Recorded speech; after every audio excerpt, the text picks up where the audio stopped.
دوستو، محرم الحرام کا مہینہ بہت زیادہ عظمت اور برکتوں کا حامل ہے۔ جب سے اللہ نے کائنات تخلیق فرمائی ہے تب سے ہی محرم کو خصوصی درجہ حاصل رہا ہے۔ محرم حرمت والے 4 مہینوں میں شامل ہے اور تمام انبیاء اکرام کی شریعتوں میں اس کی حرمت و تعظیم مقدم رکھی گئی۔ عرب میں اسلام آنے سے پہلے محرم کو صفر اول کہا جاتا تھا، مگر اسلام نے اس مہینے کو محرم کے نام سے موسوم کر کے ساتھ ہی ساتھ اس کو زیادہ محترم قرار دیا گیا۔ عاشورہ عشر سے نکلا ہے جس کے معنی 10 کے ہیں۔ عاشورہ کے لفظی معنی 10ویں کے دن کے ہیں۔ چونکہ یہ محرم الحرام کے مہینے کا دن ہے اس لیے اس کو محرم الحرام کی 10ویں کا دن کہتے ہیں۔ یوم عاشورہ ظہور اسلام سے پہلے قریش مکہ کے نزدیک بھی ایک بڑا دن تھا۔ اسی دن خانہ کعبہ پر غلاف چلایا جاتا تھا اور قریش مکہ اسی دن روزہ رکھتے تھے اور یہودی بھی۔ ایک حدیث میں آتا ہے، ابن عباس رضی اللہ تعالیٰ عنہ روایت کرتے ہیں کہ رسول اکرم صلی اللہ علیہ وسلم مدینہ تشریف لائے تو یہودیوں کو دیکھا کہ عاشورہ کے دن روزہ رکھتے ہیں۔ آپ صلی اللہ علیہ وسلم نے پوچھا یہ روزہ کیسا ہے؟ تو ان لوگوں نے کہا کہ بہترین دن ہے، اسی دن اللہ نے بنی اسرائیل کو ان کے دشمن سے نجات دی تھی، اسی لیے حضرت موسیٰ علیہ السلام اس دن روزہ رکھا کرتے تھے۔ آپ صلی اللہ علیہ وسلم نے فرمایا کہ ہم تمہارے اعتبار سے زیادہ موسیٰ علیہ السلام کے حقدار ہیں۔ چنانچہ آپ صلی اللہ علیہ وسلم نے اس دن روزہ رکھا اور لوگوں کو بھی اس دن روزہ رکھنے کا حکم دیا۔ صحیح بخاری۔ دوستو، رمضان المبارک کے روزے فرض ہونے سے قبل ہمارے نبی صلی اللہ علیہ وسلم عاشورے کا روزہ رکھتے تھے اور دوسروں کو بھی اس کا حکم دیتے تھے۔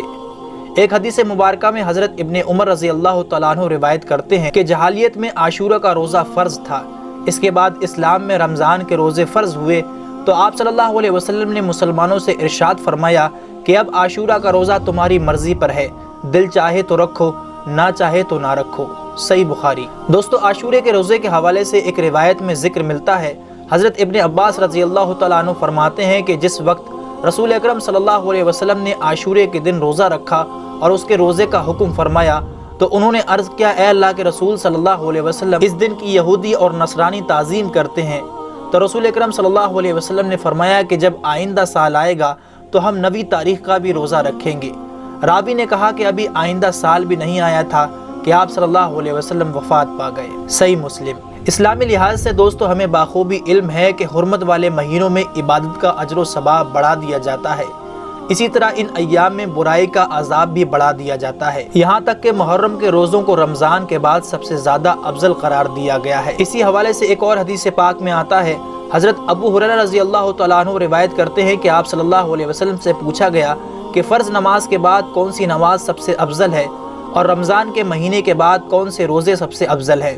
آپ صلی اللہ علیہ وسلم نے فرمایا کہ فرض نماز کے بعد سب سے افضل نماز رات کی نماز یعنی تہجد ہے، اور رمضان کے مہینے کے روزوں کے بعد سب سے افضل روزے اللہ کے مہینے محرم کے روزے ہیں۔